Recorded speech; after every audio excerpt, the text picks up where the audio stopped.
Hey guys, I'm Henny. Welcome back to my channel. This is the second video in my YouTube channel. So I hope that you've watched the first video. In the first video, we talked about Korean culture, which is a unique culture in the world. And in today's video, we're gonna talk about Korean culture and Iranian culture, and we're gonna compare these two cultures together. And why? Because I'm an Iranian girl who is interested in Korean culture. So now we're about to start.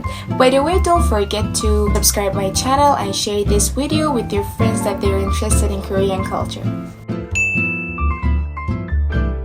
In Korea, there is a culture that is called Pali culture. What does it mean? Pali culture, it means hairy culture. If you go to South Korea, you can see that everyone is doing everything very fast and they're trying to do everything on time, or even we can say earlier. And everything there is very fast. We can say transportation and exactly internet connection is very fast out there. And Korean people, they don't like wasting any time. So they're always doing everything very fast and they try to be on time. But if I want to say in Iran, is not, I don't mean that they're very slow, people are very slow. No, it's not like this. But they believe that we shouldn't do everything very fast. In Iran, people believe that we must concentrate on what we're doing, because if we don't concentrate on what we're doing, so we cannot get the suitable result. I mean, in whatever they're doing, they tend to be a little bit slower than Korean, because Korean people, they're really fast and they always try to do everything very fast. Most of the South Korean foods are considered to be sweet. In Iran, we only have number of foods that they are sweet. But I think this point is a big difference between our foods and their foods. Although Korean foods are healthy, but still they use sugar in their foods. But me, as an Iranian person, don't like sweet foods. But at the same time, I like Korean foods. So how would it be possible? I don't know, but it's the love for Korean culture. It would be possible. I think this point that I'm going to talk about it now is the biggest difference between Iranian culture and Korean culture. In Iran, people get close and hit off easily. I mean, when two women or two girls meet each other, they get close easily. I mean, not that much close, but for example, they speak together, have a small talk about the weather, about everything. And sometimes they become good friends for each other.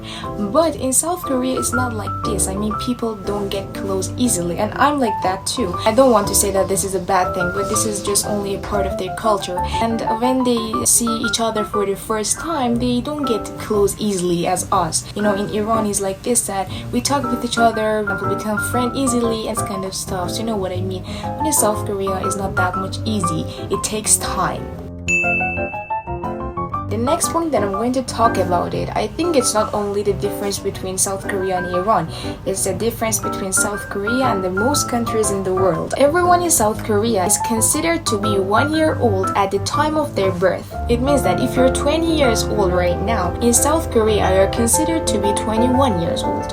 So do you think that this is a positive point or a negative point? I think none of them. In both South Korea and Iran, people really pay attention to be respectful. And I think this is a similarity between Iran and South Korea, but active showing respect is different. In South Korea, you know that people bow, and in Iran, people shake hands. In both South Korea and Iran, we have entrance exams for universities and colleges.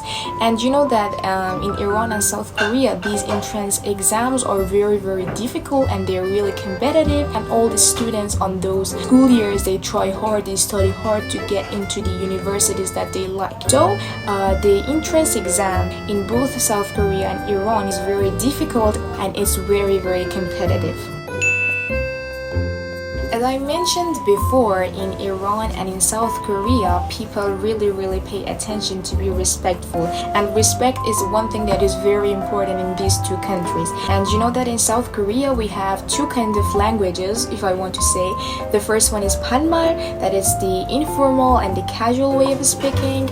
And the next one is Chondanmal, that it's the formal language system. That they always try to use the right language when they're talking about those people that they're older than them and those people that they need to show respect to them. And in Iran is like this too. People always pay attention to respect and they always try to be respectful for those people that they're older than them.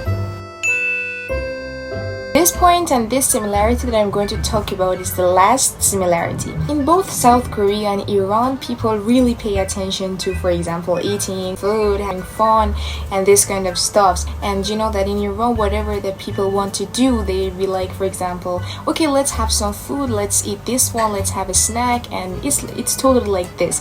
And in South Korea, it's like this too. They have plenty of delicious foods, and they have lots of restaurants and cafes in the cities. I think this shows that people really pay attention to eating and food. That I think in both countries, in Iran and South Korea, this is the part of their culture that they really pay attention to food, and these countries, they both have delicious dishes.